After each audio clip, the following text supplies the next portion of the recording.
Central జైల్లో ఖైదీల బ్లాకులను హోంమంత్రి వంగపూడి అనిత పరిశీలించారు. మొబైల్స్ బయటపడిన పెన్నా బ్లాక్, నర్మదా బ్లాకులను, జైల్లో సీసీ కెమెరాలు, భద్రతా ప్రమాణాలపై అధికారులను ఆరా తీశారు.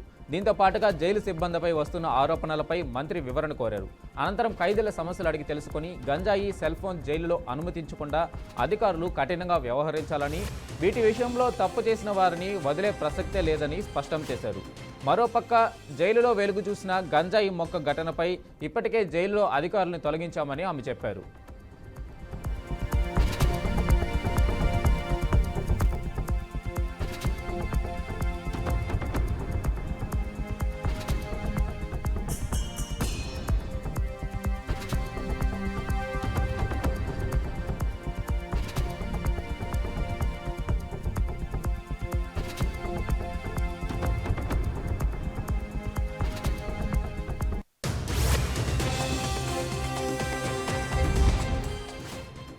విశాఖ సెంట్రల్ జైల్లో ఖైదీల బ్లాకులను హోంమంత్రి వంగపూడి అనిత పరిశీలించారు.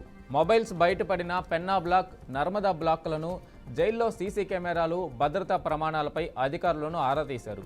దీంతో పాటుగా జైలు సిబ్బందిపై వస్తున్న ఆరోపణలపై మంత్రి వివరణ కోరారు.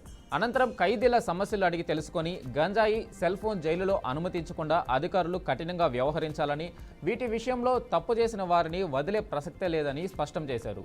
మరోపక్క జైలులో వెలుగు చూసిన గంజాయి మొక్క ఘటనపై ఇప్పటికే జైలులో అధికారులను తొలగించామని ఆమె చెప్పారు.